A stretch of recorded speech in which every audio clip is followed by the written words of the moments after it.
Si la base est bonne, avec des bonnes préparations techniques, on peut être tranquille. C'est-à-dire, donner un exemple. On va mettre un lit, donc une chambre parentale. C'est vachement important qu'on ait quand même un point électrique à côté de la table de chevet aujourd'hui, ou un endroit où je puisse allumer ma lumière sans devoir me lever, etc. On va être présent, on va vérifier vraiment que les plans qu'on a faits, il n'y ait pas une différence entre ce qui a été fait sur les plans et ce qui va être réalisé. C'est vraiment important de suivre cette étape-là. Il peut y avoir des très très bons câbles mais s'il y a un raté entre les deux, ça a été fait différemment et c'est vraiment dommage. Il dessinait des villes depuis l'enfance, il est passionné, c'est le moins qu'on puisse dire, et c'est donc tout naturellement que Yohan Lévy est devenu architecte. Depuis 5 ans, il aime donner vie à vos rêves, que ce soit dans le nord, le sud ou le centre du pays, avec toute son équipe de YL architectes et designers. Aujourd'hui, il va nous parler à cœur ouvert de la façon dont il exerce son métier. On est ravis de l'accueillir. Yohan Lévy, bonjour et bienvenue. Bonjour Cathy. Alors, sur quel type de projet vous travaillez en général, Yohan? Mon premier projet, c'était un projet commercial. Et à partir du commerce, on a commencé après à toucher un petit peu à tout, on peut dire. On fait du design intérieur, on fait de l'habitation, on fait de l'extérieur, on fait de l'hôtellerie. On fait des demandes de permis, du tabac. On a voulu se spécialiser dans chaque chose depuis maintenant plus de 5 ans. On touche à peu près à tout aujourd'hui. Comment vous travaillez? On a une équipe déjà d'architectes. On est 7 en tout au bureau. Et on a aussi pas mal d'équipes de câble anime avec lesquelles on a l'habitude de travailler depuis pas mal d'années. Donc on dispatche un petit peu, on va dire, dans le nord, dans le centre d'Israël et dans le sud par rapport au projet qui sort. Bien sûr. Quel type de projet vous réalisez? Vous nous avez dit on fait un peu tout, mais précisément, vous faites plutôt du design d'intérieur. C'est quoi ce que vous préférez faire? Ou alors vraiment de la rénovation sur un terrain nu de A à Z? Moi, j'aime partir du point où je conceptualise le projet.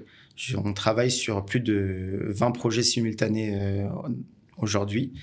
Je dis 20 projets, mais il y a des projets qui sont séparés, on va dire, en 100 appartements, par exemple, aussi, qui font partie d'un projet.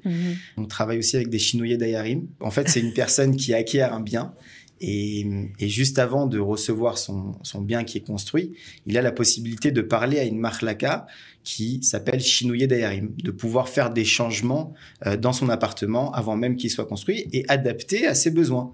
Donc aujourd'hui, on a plusieurs appartements qu'on fait en Israël. Ça vous plaît d'adapter C'est vachement technique. On arrive à parler avec toutes sortes du coup de personnes différentes, de toutes sortes de pays, de toutes sortes de langages et c'est vachement intéressant parce qu'il faut leur trouver des solutions à leur appartement qui sont pas toujours très grands, puisqu'on connaît les standards des appartements 2, 3, 4 pièces en Israël, qui sont des dirot kablan, et essayer justement de changer ce moussak, de dirat kablan à dira meutsevet, on va dire, d'appartements designés. Et c'est vraiment ce qu'on essaye de donner, en tout cas, à nos clients qui ont acheté un bien, et leur trouver des solutions qui sont adaptées à leurs besoins.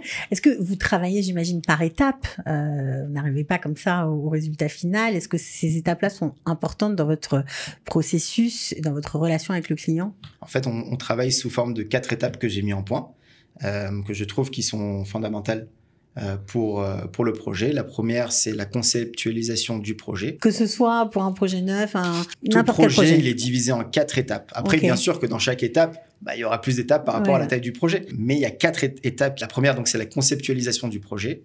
C'est-à-dire, on a un endroit, on a les plans, on va dire les plans, on a une mesure d'un géomètre. Quels sont les besoins du client sur cet endroit-là? Et on va écrire un genre de programme, une genre de checklist avec ses besoins. Dans cette première aussi étape, on va donner 3 options d'agencement de l'appartement, 3 options possibles, en changeant les espaces, etc., les murs, voilà, vraiment en donnant les espaces définis de l'appartement, sans rentrer dans les détails techniques qui sont électricité, etc. Et puis, on va aussi faire un truc sympathique qui est de la 3D, où vraiment, on sait que les clients aujourd'hui, ils sont pas tous du métier et ils arrivent plus à se projeter dans quelque chose qui est visuel. Donc ça, c'est la première étape. La deuxième, c'est faire vraiment les plans, on va dire, techniques, les plans détaillés, tous les plans d'électricité, de sol, d'habillement des murs, des plafonds, des climatisations. C'est important, justement, ces plans techniques. Vachement. Pourquoi? Parce que si la base est bonne, Ouais. avec des bonnes préparations techniques, après, on peut être tranquille. C'est-à-dire, donner un exemple. On va mettre un lit dans une chambre, une chambre parentale. Mais c'est vachement important qu'on ait quand même un chéka, un point électrique à côté de la table de chevet aujourd'hui, ou un endroit où je puisse allumer ma lumière sans devoir me lever, etc. Tous ces détails techniques, s'ils sont bien réfléchis à l'avance, eh bien, ils facilitent vachement la vie. Si on veut regarder sur le long terme, c'est sûr que c'est la bonne chose à faire. Alors, quelle est l'étape suivante? Après tout ce qui est partie de design d'intérieur. Et la quatrième étape, c'est tout ce qui est livouille, en fait, suivi du chantier. On va être présent, on va vérifier vraiment que les plans qu'on a faits, il n'y ait pas une différence entre ce qui a été fait sur les plans et ce qui va être réalisé. C'est vraiment important de suivre cette étape-là, parce il peut y avoir des très très bons câblani, mais s'il y a un raté entre les deux, ça a été fait différemment et c'est vraiment dommage. Vous êtes avec le client sur le chantier souvent, parce que en général, bon, je veux pas dire du mal des architectes, mais souvent on les voit au début, à la fin, puis après au milieu, il n'y a pas grand monde, quoi. En fait, c'est pas obligatoire d'être avec le client. Le client est toujours bienvenu, bien évidemment. Mais c'est plus des détails qui sont techniques, c'est-à-dire vérifier vraiment que ce qu'on a mis sur les plans détaillés se réalise. Alors, bien évidemment, on a toujours des surprises, on le sait tous. Voilà, en tout cas, sur ceux qui ont fait des chantiers, etc., il se passe des choses, c'est-à-dire on va démolir un mur, finalement on a trouvé des canalisations d'eau, etc. Comment est-ce il faut trouver des solutions en temps même. S'il n'y a pas de suivi de chantier, le Cablan va trouver une solution. Le problème, c'est que le Cablan va trouver une solution qui va pas être design, qui va pas être adapté au client puisqu'il n'a pas entendu ses besoins de base, etc. Donc, quand on a un architecte qui est là et présent pour trouver des solutions et qui connaît les besoins du client, c'est beaucoup mieux. Alors, parfois, on voit justement des gens qui ne prennent pas d'architecte tout au long du chantier juste pour avoir des plans, en fait, des mesures des murs et qui font les aménagements avec le Cablan en mettant des pierres pour délimiter les pièces, pour essayer d'avoir un espèce de rendu visuel. Est-ce que ça c'est dommage de procéder comme ça? Chacun a son besoin en fait de se projeter dans le projet. Mais je pense qu'aujourd'hui avec les logiciels avec lesquels on travaille, ouais. On arrive vraiment à un vrai rendu. Ouais, donc. Qu'est-ce qu'un client ne sait pas forcément sur le métier d'architecte? C'est énormément de travail qui est derrière tout ça.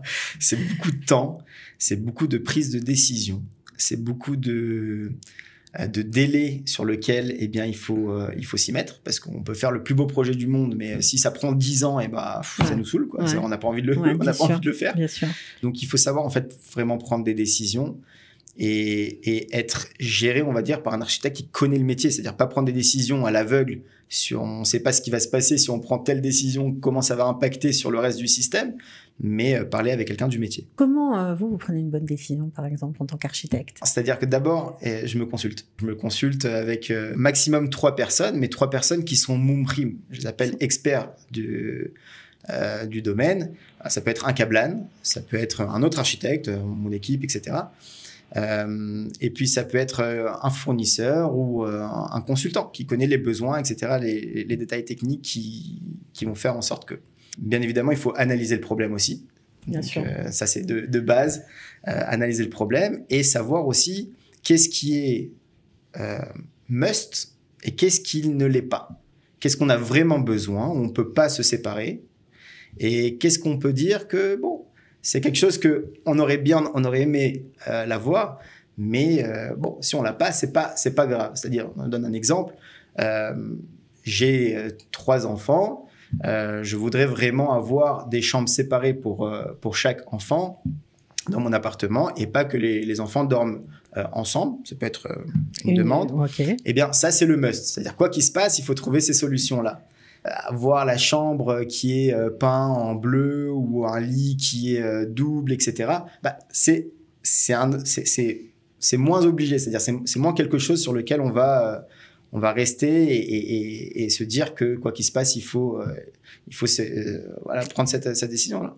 Alors, on le sait, en Israël, quand on fait des travaux, il y a souvent des problèmes d'étanchéité, le finish n'est pas toujours au top. Est-ce que chez vous, c'est un point sur lequel vous portez vraiment votre attention? Il y a aujourd'hui des bons câblanim de Itumim d'étanchéité, c'est ça, oui, bien sûr, qui donnent des solutions à ça. Le finish, la peinture, les choses, voilà, qu'on voit à l'œil nu quand l'appartement est livré. Ça aussi, c'est votre œil à vous qui fait l'inspection finale? Bien sûr, mon œil, ou l'œil aussi du bureau, de l'équipe, mais c'est aussi l'œil du câblan, parce que on peut avoir l'œil, mais à la fin de la réalisation, elle est sur le câblan. On sait très bien que même si c'est réalisé pas super et qu'après il peut se rattraper, même en se rattrapant, il y a toujours un petit truc. Ouais. Et avoir un bon câblan, c'est vraiment très très important. Comme avoir un bon architecte pour avoir une bonne vision, mais le câblan à la fin aussi c'est la réalisation, et trouver en fait ce langage-là qui est commun entre l'architecte et le câblan. Est-ce qu'on peut choisir en tant qu'architecte par exemple, et avoir déjà son propre câblan? Oui. Ça marche aussi? Oui, ça marche aussi. On peut le faire. Bien sûr. C'est important parce que c'est vrai que c'est compliqué pour les gens parfois de choisir, en tout cas de savoir comment choisir un bon architecte. C'est vrai que vous êtes nombreux on ne sait pas comment faire. Est-ce que vous avez un conseil à nous donner? Le conseil premier, ce serait d'abord d'avoir un feeling. Okay. C'est-à-dire, voilà, si on part sur de bonnes bases. Si ça passe, ça marche. Voilà, ça passe, ça marche, on est en confiance. Il faut vous regarder aussi les travaux, j'imagine, de Bien ce sûr, que la mais personne a fait. même avant de regarder les travaux, il faut regarder une personne. C'est la première chose. Même si j'ai un œil sur chaque projet, il y a dans le bureau plusieurs architectes qui ont plusieurs styles, chacun, du coup, qui vont transmettre. Et chaque projet est adapté aussi avec l'architecte qui est capable de réaliser le projet. Il y a une signature chez vous. Quand on voit un projet, on sait que c'est YL Architecte et Design qui l'a fait ou pas forcément? Okay. J'espère que oui, puisque c'est ce que j'essaye de mettre dans chaque projet. On va dire que les espaces sont la signature en premier temps. On n'a pas de projet où on se sent à l'étroit. On se sent à l'étroit. En tout cas, la fonctionnalité des espaces peut-être aussi. La fonctionnalité des espaces est très très très importante et on met ça en premier temps sur les plans détaillés. Gagner de la place même dans les petits espaces, ça aussi. C'est ça. Donc plus on va rentrer de la menuiserie, on le sait, Cathy, surtout en Israël avec les petits appartements qu'il y a, plus on va rentrer de la menuiserie, plus on va optimiser les espaces parce qu'ils vont être plus rangés, etc. Et plus on va moins voir de choses dans notre champ visuel, etc. Donc c'est vraiment quelque chose qu'on met en avant aussi dans l'équipe. Mais je dirais aussi que c'est prendre des décisions, comme j'ai dit tout à l'heure, savoir orienter le client, savoir travailler avec les bons fournisseurs, les bons consultants, les bons câblans, etc. C'est ce qui va faire gagner du temps, mais c'est ce qui va faire surtout gagner du temps à long terme. Se retrouver avec moins de problèmes sur le chantier ou pas du tout de problèmes sur le chantier sur le reste du temps. Alors justement, c'est une question récurrente. On a toujours l'impression, en tout cas certains, que prendre un architecte, ça coûte cher. Déjà, il faut savoir pourquoi ça coûte cher. Il y a des tarifs, j'imagine, quand on passe la porte de chez vous, de votre bureau à Jérusalem. Oui, alors on peut parler par exemple pour un 3 pièces, les tarifs sont à partir de 20 000 shekels. Et puis sans les matériaux. Sans les matériaux, on parle d'un service d'architecte. On parle de ces 4 étapes dont j'ai parlé tout à l'heure précédemment. Et puis ouais, c'est des étapes qui prennent du temps. On est là à vérifier chaque chose, à passer du temps avec le client, mais aussi avec les consultants, les fournisseurs. Et ça peut aller jusqu'où? Ça dépend de la taille du projet. Si c'est un hôtel ou si c'est une ville. Il y a pas D'accord, mais en tout cas, pour vous, ce prix-là, c'est gagné à la sortie? Est-ce qu'on a investi au départ? Bien sûr. Quand on regarde sur le long terme, combien de temps ça va prendre de réaliser un projet? Ça va peut-être prendre 6 mois, 8 mois au grand max. Je sais pas, je parle pour un appartement entre 4 vraiment et 8 mois, quoi. Ça dépend de ce qu'on veut faire à l'intérieur du projet. Mais à la fin, les espaces aménagés, j'imagine, enfin le temps, en tout cas le fait que l'appartement soit fonctionnel, c'est ça qu'on paye au départ, quoi, en gros.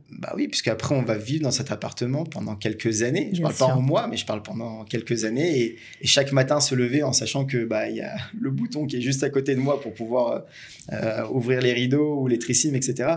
Ça change une vie. Il sait combien va lui coûter donc les services d'architecte. Bien sûr.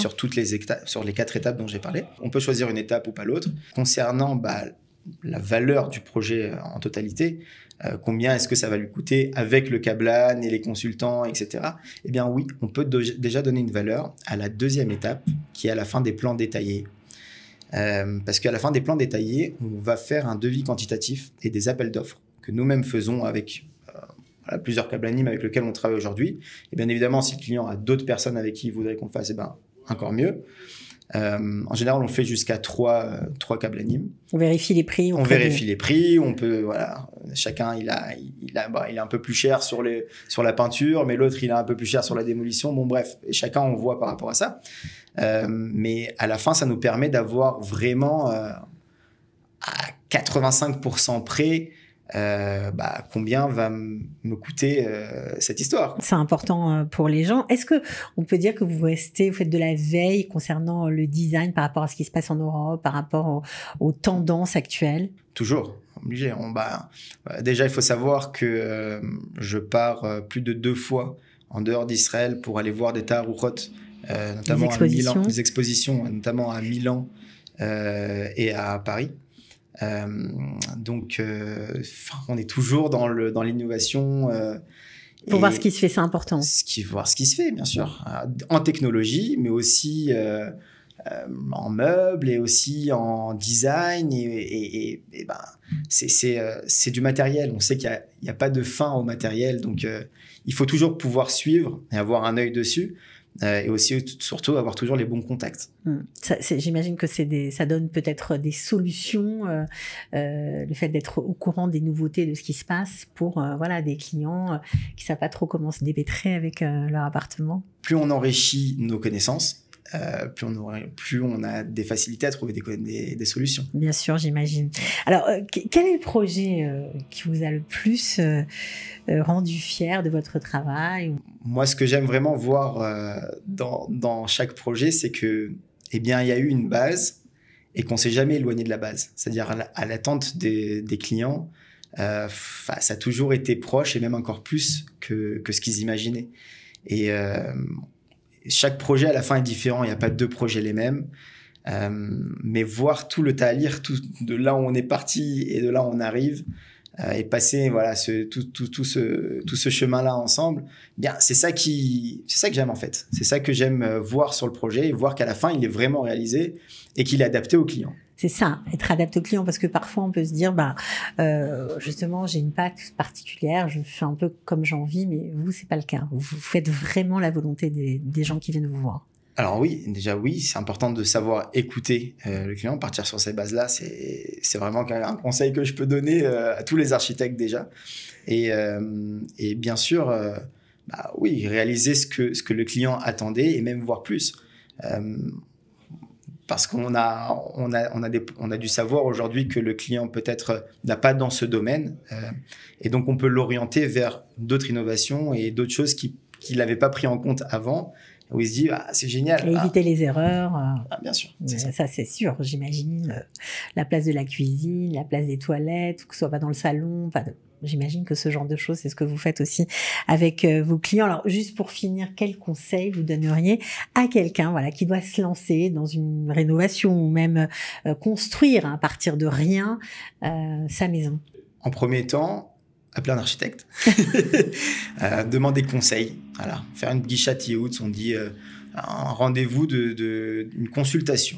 Je pense que c'est la première chose à faire vraiment, mais une consultation avec un architecte, c'est encore plus important parce que l'architecte connaît les espaces, connaît ce qu'on peut faire au niveau de construction, connaît ce qu'on peut faire aussi au niveau de réalisation de matériaux, mais aussi de plans concrets détaillés. La consultation, l'architecte se déplace dans le bien en question ou sur place, sur le terrain, ou pour la première consultation, ou pas nécessairement? Je pense pour une première consultation, s'il y a une possibilité de se rendre sur le chantier, c'est sûr, c'est évident qu'il faut le faire. Après, si des fois ça arrive qu'il n'y a pas d'appartement, c'est-à-dire on parle sur un appartement qui est sur plan, et dans ce cas-là, donc il n'y a pas besoin de se rendre sur le chantier. Oui. Donc ça, c'est important au moins de donner la chance et de voir si, j'imagine que les clients comprennent tout de suite que c'est mieux d'avoir un architecte. Être mieux accompagné, c'est toujours mieux. C'est toujours mieux. Bon, bah alors en tout cas, pour ceux qui sont intéressés à vous rencontrer, vous vous trouvez en plein cœur de Jérusalem, juste en face du King David, on peut dire ça comme ça, sur le trottoir d'en face. Voilà, ça s'appelle YL architecte et designer. Voilà, on était ravis de vous rencontrer. C'est toujours très intéressant de parler de ce genre de profession, de métier. Voilà, merci beaucoup d'avoir été avec nous. Merci, Katia. Et puis, bon courage pour la suite. Merci.